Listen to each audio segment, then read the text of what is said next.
Okay, I'm Lisa Lopez, coming to you from Coventry here in the UK, and I have the absolutely amazing pleasure tonight to be interviewing, I should say, one of my mentors, Kathleen Deggelman. So I'm really excited to be here with you, Kathleen. How are you this evening? Right, it's daytime. I'm wonderful. Thank you, Lisa. It's wonderful to be here with you. Awesome. So, Kathleen, I'm just going to introduce you because, well, lots of people do know you, but there's still some people out there that are not familiar with you. So, Kathleen found network marketing in 2006 after spending 25 years in corporate America. In just 2 years, she reached the 7-figure rank in both companies that she joined. And she has created a network of over 70,000 distributors in 50 countries. So amazing lady. She has also been ranked as one of the most powerful women in network marketing. And she had the amazing pleasure of being a speaker at the Eric Worre event in Las Vegas last year. And I think are you set to speak there again this year, Kathleen? I am. I'll be back in April at the, Top Most Powerful Women in Network Marketing event with Eric and Marina Worre. We'll be back in Las Vegas, I think it's about April 19th, something like that. Awesome. So she's here with me tonight. I've got you for the evening. And she's going to share her 6- and 7-figure success story with us. Ready to rock and roll, Kathleen? I'm ready. Let's go. Okay. So my first question I've got for you tonight, I know it's 12 at noon, isn't it, over there in the States? Yeah, today for me, but night for you. That's it. Okay, so what are the top differentiating factors between successful and unsuccessful people in network marketing? Well, what's interesting about that question, Lisa, is if you took off network marketing, it's the same no matter what the business is, whether it's real estate, whether it's medical sales, being a doctor. I mean, no matter what your business is, no matter what you're doing, or it might be something having to do with your health or your relationships, it's the same components that just make up a successful person. They definitely apply to network marketing too. And what I found over the years, it's just the consistency of doing the daily work. It's taking the action. So many people come into network marketing, they come in and out of it, and they dabble in it. And thought I turned that off. And I have 2 phones, so I guess I turned one of them off. They don't. People have high hopes when they first come in, but a lot of people kind of spin their wheels or take too much time off, and then they start over. The hardest way to build a network marketing business is to come in and out of it, because you're constantly pressing reset. If you find a great company to work with and you've got a great upline and team to partner with, the best thing you can do is to lock arms with them and create a huge vision and just daily take the actions that you need to take to build this. And the most important ones are get out there and talking to people, whether it's face-to-face or online with social media. It's real easy to stay behind the scenes, especially in the internet world that we live in now, and not actually talk to people. And talk to people doesn't necessarily have to mean face-to-face. It could be a Facebook message, it could be email, it could be Skype. But what I found, it's just that there's a lot of people that are very fired up in the beginning, but they don't necessarily stay with it. And no matter what you're doing, if you quit anything, you're not going to get what you wanted to achieve in the first place. And so really it all boils down to just being consistent, no matter what your business is.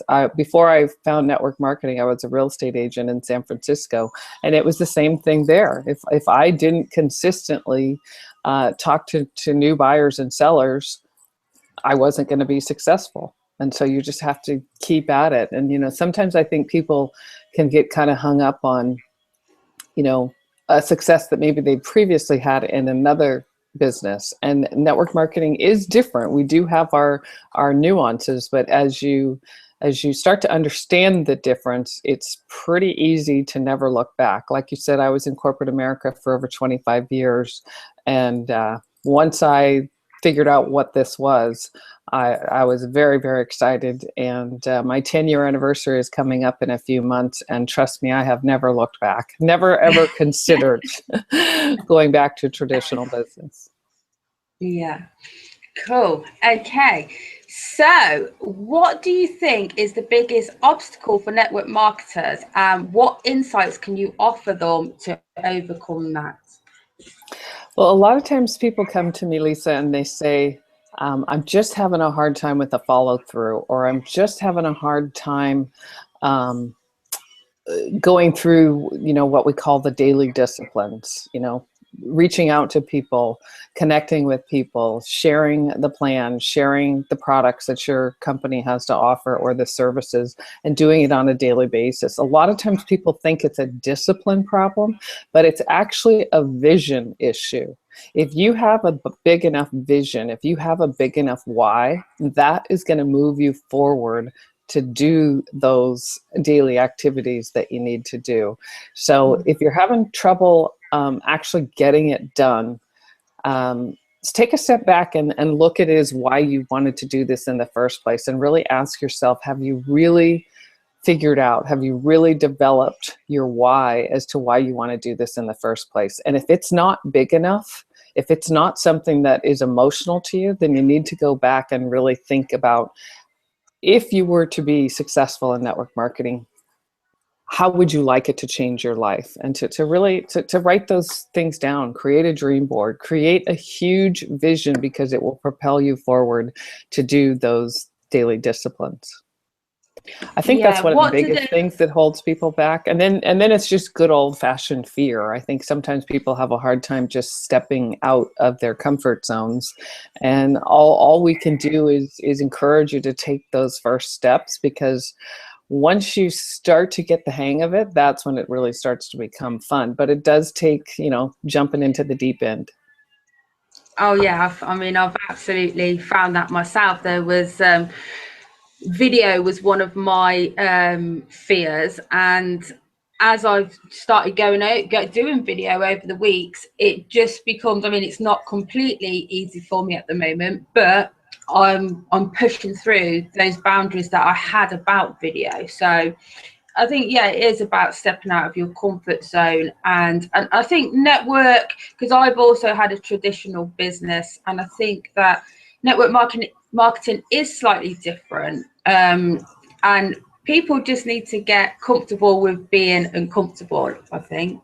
Mm-hmm. So what's that saying? I think Ray Higdon used it quite a lot. You have a vision that pulls you, and then pushes you. Is that your vision should pull you forward.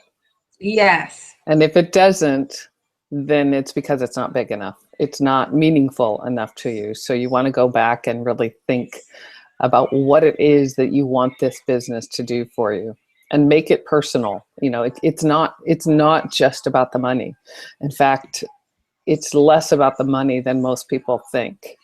If you really decide to take this business on, the money and the lifestyle are definitely incredible, but the people that you meet, the freedom that you'll have, the schedule that you'll be able to keep, the travel that you'll be able to do, and the person that you'll become. We always say, after you've been doing this for a while, you kind of take a step back and just say, the person that you get to become because you build a really big business is the best part of all. Brilliant. So talking about fear brings me on to my next question. And if you could share one tip that will help network marketers overcome fear, what would that tip be? I think probably the biggest thing that people, we all have limiting beliefs. We all have things that hold us back. Successful people do the activities anyway. I think sometimes people think that a successful person must not have had those fears. That isn't the case. We just decided to ignore them and step through and, like I said, jump into the deep end. everything that you want is on the other side of your comfort zone. And a mentor said to me years ago, get really comfortable with being uncomfortable, and to pat yourself on the back when you're uncomfortable, because when you have those, like what, I mean, you mentioned that you were scared to do video, Lisa.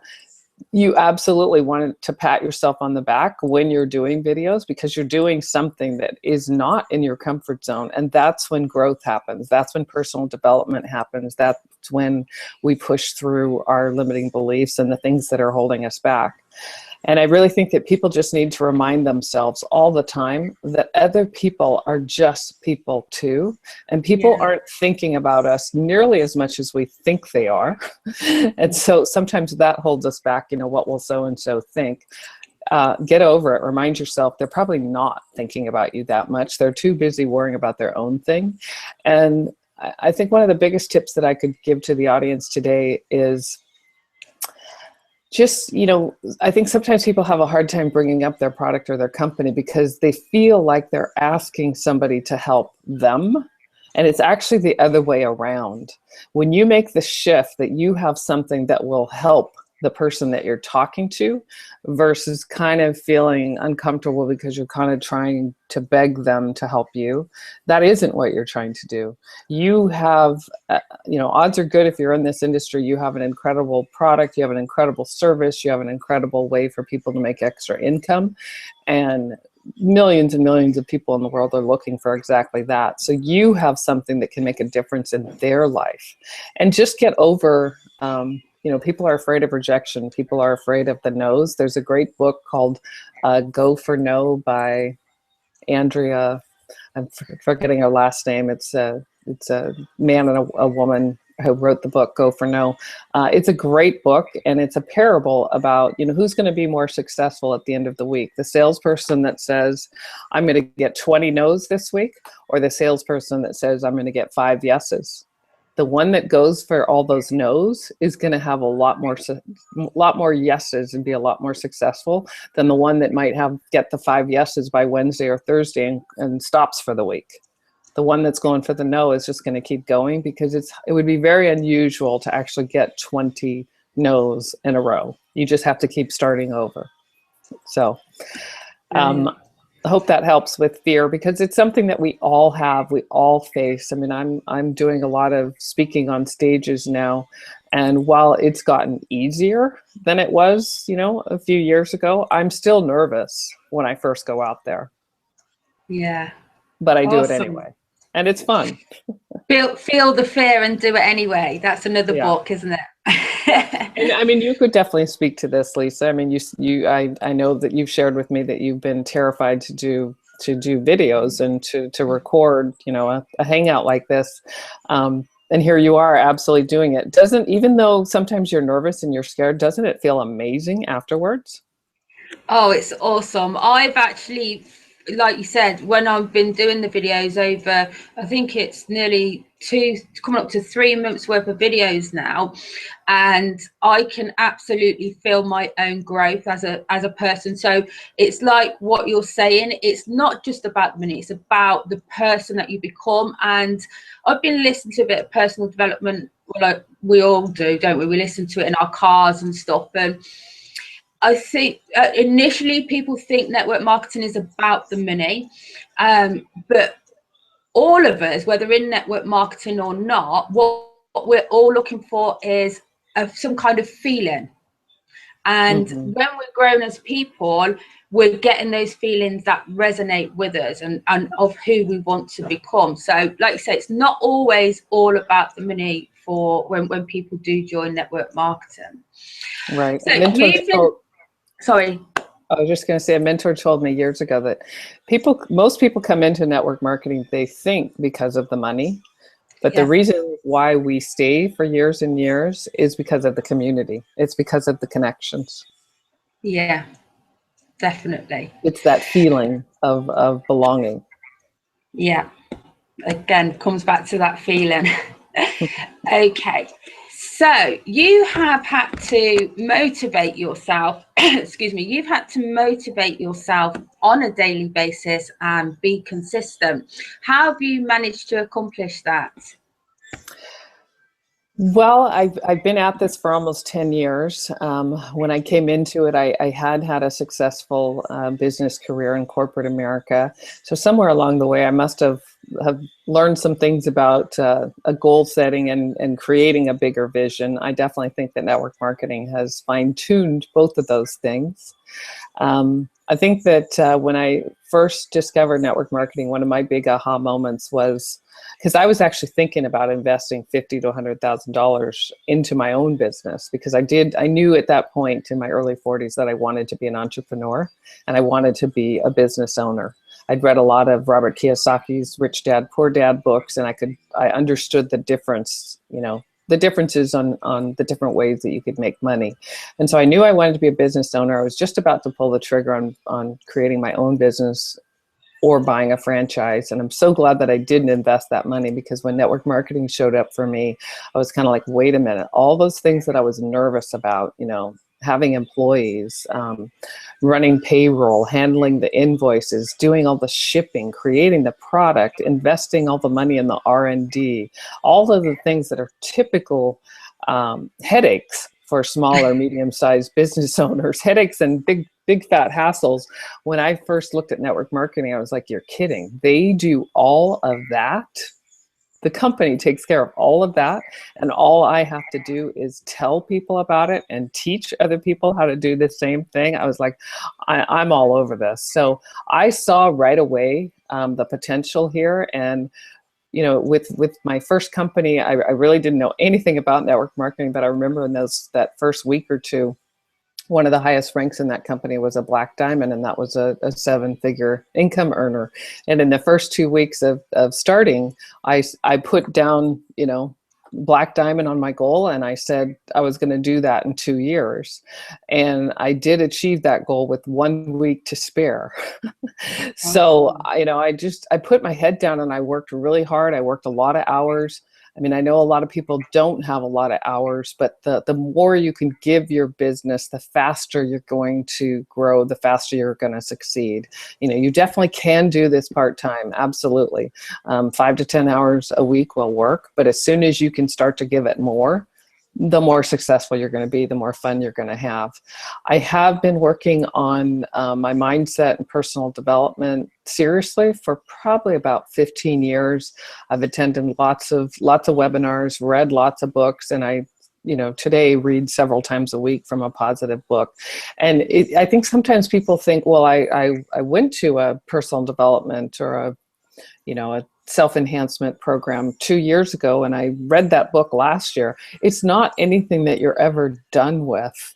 It's something that you just keep developing, keep working on, because we all have that little voice, on our shoulder that it wants to pull us away or pull us back. And so it's it's a daily activity, really, to shoo that voice away and to just keep moving forward. So the personal development part of this and everything that you can do, whether it's, back in the day we had to travel to go to a webinar, but now there's so much that you can do online. I mean, even if you just search on YouTube every day, 5-minute motivational video, listen to a Tony Robbins video, listen to an Eric Worre, a Jim Rohn. I mean, you can get so much without spending any money now because of YouTube and all the things that are available on the internet. You don't even have to buy the book anymore. I know. YouTube's just great for that, isn't it? I've got loads of complete audios because I'm an audio girl. So I've always got my head walking around the house, my headphones on, or something going on in the car. And but yeah, it's like you say, just plugging in to even 10-20 minutes today is, it does you the world of good, doesn't it? Right. And what you just said about the car, I mean, turn your car, many of us have commutes, turn your car into a university. That's your chance to learn and to develop yourself. When you're exercising, listening to success tapes. I walk a lot, and so that's when I listen to a lot of the different things that speak to me, that work for me. Yeah. Lovely. Okay, so you have transformed hundreds and thousands of people's lives around the world. in this industry. What is your most inspiring story to date? That might be from one of your downline, for instance. Well, thank you, because that's quite a compliment to be able to say that. And that truly is, as time goes on, the very best part of this. I mean, it's definitely fun to achieve your own financial freedom, but when you start to help other people do that, it just takes on a completely different meaning. And it's so fun to be at the events and to be in the audience and to see, you know, your good friends, your family, your leaders, your personal team going up on stage and earning awards. That's the most fun of all. But in terms of a specific story, one that pops to mind is good friends of mine, Rob and Kelly. They were struggling to have a family. They couldn't seem to be able to make that happen. And they had done very well in our business. And they were making quite a healthy residual income at the time that they found out that the week that they were adopting a little boy, Kelly found out she was pregnant with twins. And so they had 3 babies in, I think it was about 5 months. And because of the residual income that she had created with our business, she got to be a full-time stay-at-home mom for the first 4 years of those babies' lives. I mean, she really didn't have to do much. She just was a mom, and the checks kept coming. And that was one of the first examples for me of the power of this business, because most of us are very familiar with earning active income. Like when I was a real estate agent, it was 100% commission. It was 100% active. The day that I didn't sell a property or didn't help a buyer buy a property was the day I didn't make any money. It was 100% active earned income.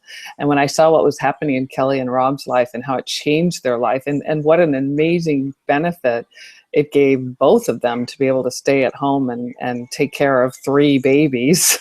Wow. That was just such an amazing, I mean, I felt so good about that, and what an amazing gift for them and their life.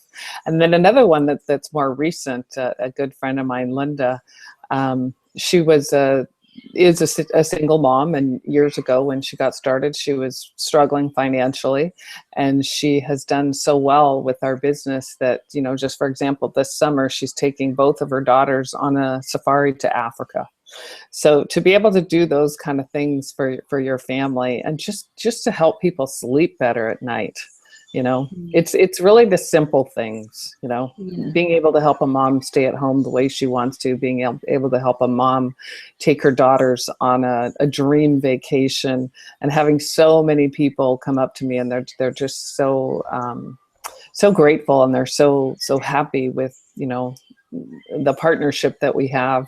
And, you know, I'm helping to teach people about financial literacy, because one of my passions, I mean, it was honestly a passion of mine before I got into network marketing, but I've become even more passionate about it, but just teaching people not just how to make the money, but how to be smart with the money. And so I love the stories when somebody comes up to me and says, you know, for the first time I was able to max out my retirement fund this year. You know, things like that. It just drives me crazy when people, you know, who are doing well financially and they're still broke. That's just not the way it should be. So I want to help teach people, you know, how to be financially better off, physically better off, emotionally better off, spiritually, just, you know, an all around better person of this. And the money is definitely part of that. Because I know one of your sayings is, it's not about the amount of money that you earn, it's about the amount of money that you keep. Right. Yeah. I mean, if you're making $110,000 a year, that's a good income. But if you're spending $150,000 a year, you're still broke. So it's helping people to make those shifts. Yeah, and that's one of the things that you talked about in 2015 at the Eric Worre event, wasn't it? Yes. About financial education. And my presentation in April will probably be financial literacy part 2. Yeah, awesome. Okay, So going back to the beginning of your journey, what actions did you take to build in such a successful business? Well, it's getting back to those activities that we talked about earlier. I was driven, and I mean, I am driven, but in the very beginning, I made the calls. I mean, I had a list every Sunday night. I'd sit down and I'd write, okay, who needs a follow-up call? Who am I going to reach out to that's new this week? I mean, the calling the prospects and reaching out to new people, those are the two most important activities that you can do. And once you've got a team going, don't stop doing that. You have to keep sponsoring people because your team's going to do what you do. And it's always, I mean, in the beginning, I was good at continually bringing new people in, and it kept the energy going. It kept the excitement going. With my current company, I think I've sponsored about 170 people. So I have continued to do that, you know, with this second company too. I think sometimes people start to go into what we call management mode, and you have to really fight that because it's tempting to do. And management mode just means that you've got, you know, 3 builders going, and so you spend all of your time helping them build their team. And that's where you want to spend some of your time, but you actually still want to spend more of your time, you personally, prospecting and sponsoring new people. Once you get somebody going, especially if they get it and they're starting to rock and roll, you do want to spend time with them, but people make the mistake by spending too much time. And another tip that I could say that I was good at, or learned how to be good at early on, is keep your phone calls shorter. Sometimes I'll talk to somebody and they'll tell me, oh, I've been working with my team and we have, you know, 2-hour calls every week. It's just like your calls really should be about 10, 15 minutes. You don't need to hear, you know, everybody's every single up and down. You really want to net it out, get to the point, because the more people you talk to, the faster your business is going to grow. I mean, every once in a while, somebody will have something, you know, that you really need to dig deep and get into it. But for the most part, keep your conversations short and keep moving, keep sponsoring, keep prospecting people.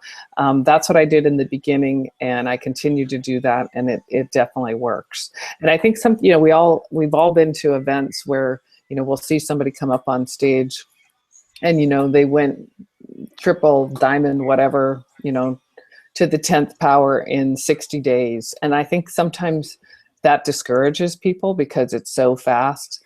That is not at all typical. It's the 1 in a million. Don't compare yourself to that. You know, I may not be the fastest leader in the business, but slow and steady definitely can win this race too. And more often than not, it does. And whatever the higher ranks are in your company, set a realistic goal. You know, you know, if you're brand new to this, you know, it might take you 3, 4, 5 years. It might even take you 10 years to reach that level. But how many places can you go in the world and earn that kind of income and have that kind of lifestyle, ever reaching those kind of numbers? So whether it's 5 or 10 years, that's still an amazing investment of your time. Absolutely. I was interviewing a 6-figure earner the other day, and she had actually been in the business 26 years, and it was only over the last 8 years that she had found her success. So like you say, there are people that come into the business and, you know, hit it in 6 months or how, you know, very, very quickly. And I think that can be discouraging to our team members because that's who they compare themselves to. Right. But, you know, for, like you say, the slow and steady wins the race. And I think you probably built more of a solid foundation that way. Right. Something that goes up super fast can also come down really fast. I would actually rather have this than this because I don't like this. Yeah. Awesome. So just we've talked a lot about you being at the Eric Rory, but I just wanted to know, so you are known for one of the most powerful women in network marketing, and I wanted to know, was that something that you had on your vision board? No. What I did have on my vision board when I first started was to reach one of the top levels in that company. At that point, I was too young and naive in the business to think, beyond my company. And it actually, I was very focused just on my company. And as the years went on, I realized that I had, something to offer to the industry too. So, I mean, it's an honor, and it's a very fun position to be in. It's great. It's great to be able to give back to an even larger community. It's certainly on my vision board now, but I can't say that it was in the very beginning. I did have high aspirations, but that was something that evolved over time. Awesome. Okay. So, how do you think network marketing has evolved? I know a few Eric stuff over the last couple of weeks, and he refers to traditional network marketing, kind of like, do you think network marketing has changed in the time now that we've got all this social media and the internet? How do you see it going for the future? I definitely think it has changed. I mean, I said earlier that my 10-year anniversary is coming up in a few months. The difference between the first 6 years and the last 4 is very dramatic, and has everything to do with the internet and social media and all the online tools that we have. When I built my first company, it was all about home parties, 3-way calls, and one-on-one coffee shop appointments, and go to the events, and just keep repeating that over and over again. And I was out 5 nights a week doing home parties. The last few years, because of everything that's available online, all of those, what we call traditional ways to build network marketing, they are all great tools. And I think that they're all part of our toolbox, but we've added so many more things to our toolbox, like what we're doing right now, Google Hangouts, Facebook team pages, training websites. It's completely different. And now, years ago, when somebody would come up to me and say, I've run out of people to talk to, nobody has said that to me in years, because it would be ridiculous. I mean, with Facebook and Instagram and Twitter and LinkedIn, it's absolutely not possible to run out of people. And the most successful people in network marketing right now are people that have incorporated, still embraced all of those traditional ways, because home parties definitely still work and a lot of people love them. One-on-ones for sure, 3-way calls. Those are 3 amazing tools, but everything that we can do online now has just made it, one, so much easier to build from home. I mean, you really can have an international business all over the world without leaving your living room for quite a while. It's more fun. And I mean, like that first big business that I built, we didn't have Facebook, we didn't have team pages. Today, I can't imagine building our business without our team Facebook page. I mean, that's the go-to place.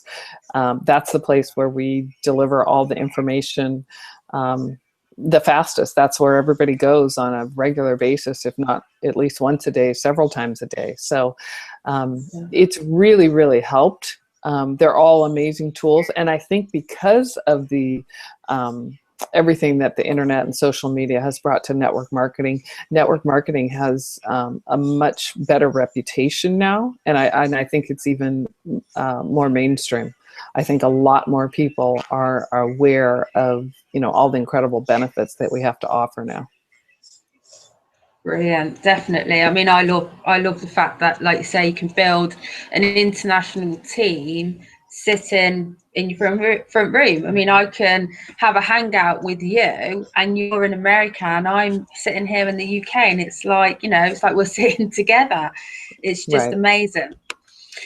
Okay, so we're coming to the end of our interview. I've got a couple more questions for you. How important has investing in yourself been to the success of your business? Very important. I would rank it in the top, one or two things, because your business is only going to be as big as you are. The more you work on yourself, the more you work on your mindset, the more you develop your skills, the bigger business you're going to have. And everybody comes into this business with different mindsets and different skill sets. And sometimes, somebody comes into this and they've got amazing skill sets that quickly transfer to network marketing and they take off very quickly. And then somebody else might come into it and, maybe they've never really worked, or they've never been, had an entrepreneurial mindset, or they haven't done a lot of personal development. They can do this business too. It's probably just going to take them a little bit longer, because this is, they're going to have to do some of that work that somebody else might have brought with them. But working on your mindset, at least several times a week, preferably every day. I am a journal writer. I journal several times a week. I recently started yoga again, which I think is a very positive thing for your spirit. I play what I call the prosperity game regularly. I read from a positive book several times a week. This business is definitely a business of follow the leaders. And years ago, I recognized that that's what leaders did. That's what successful people did. So I started doing the same thing, and it works. I mean, I think sometimes for people, they think, oh yeah, right. Well, read 15 minutes from a positive book and tell me how you feel afterwards. Do you feel better? Do you feel uplifted? Do you feel like you can go out and do something that maybe 20 minutes ago you didn't feel the same way about? It makes a difference. And, we talk about, when you develop your mindset, and if it includes reading from a positive book or listening to a positive audio, you're going to have a better day. But if you string a whole bunch of better days together, that's a better life. And that's really what it can do for you. Years ago, I had a mentor tell me that I had what it took to become. I mean, it's funny that you asked that question earlier about was that on my dream board, being considered one of the top most powerful women in network marketing. I just flashed on a mentor telling me we were on a diamond trip in Maui, and he took me aside and he just said, you have what it takes to be one of the most successful women in this industry.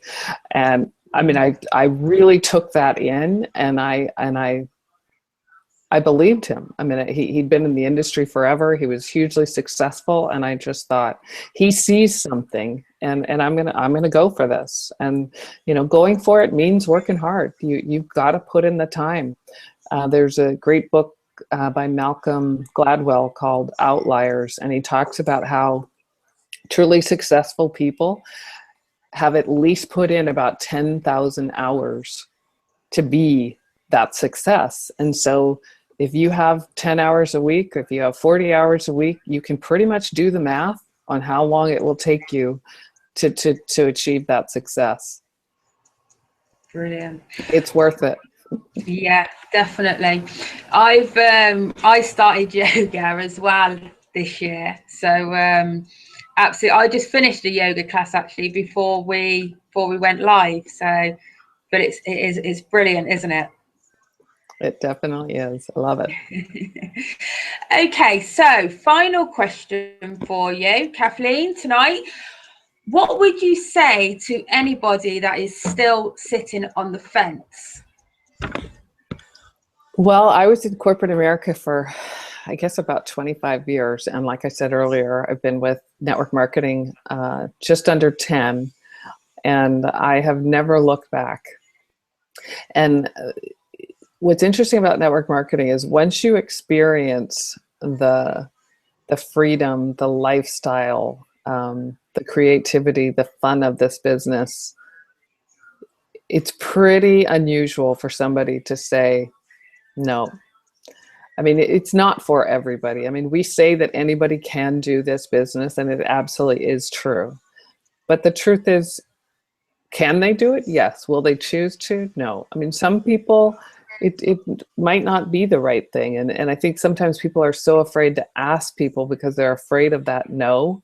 The no doesn't have anything to do with you. The no has to do with where they are in their life. But if you're still sitting on the fence, then I would just encourage you to just keep looking, keep checking it out. I mean, maybe you haven't found the perfect company for you. Maybe you haven't found the perfect partner for you, but it is out there. And if you just keep asking, if you think that you've come across a company and a partnership that would work really well for you, do your due diligence. Just ask some good questions. Spend some time with that company. Spend some time with that person that would be your sponsor and their upline. Sometimes people come into network marketing without any due diligence because it sounds good, it sounds fun, and we just jump in. And then we find out, oh, maybe this wasn't the perfect company. It's one reason why people move so much.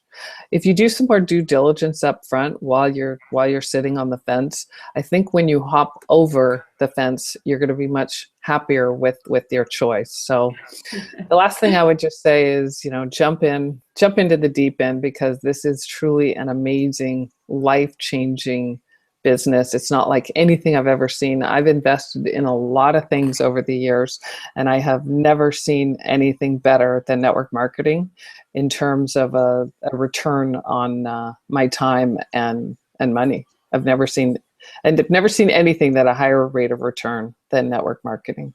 The potential is almost unlimited. And the lifestyle is amazing. So if you're on the fence, I hope you've heard something today that just helps you decide, you know what, I am going to take a serious look at this, because so many people are looking for something different than what they have. So many people are going to sleep at night struggling with their finances. So many people are waking up in the morning not wanting to go to the job that they have. What we have to offer people is hope. We have the opportunity to give people a chance to look at something, to look at business, to look at their life differently, and to enjoy it. Because at the end of the day, I really think that's why we're here. So thank you so much, Lisa. It's been wonderful to talk to you today. Yeah, thank you, Kathleen. I could sit and talk with you all day. So we're going to wrap up. I'd just like to really thank you so much for giving me some time out of your day today. I really do appreciate it. I hope some of the listeners that are on and people that play this interview back get some real value from this. And it's been good. Thank you very much. You're very welcome. Wonderful to see you, and I'll talk to you soon. You will. Thanks, Kathleen. Bye-bye. Bye, everyone. Bye-bye.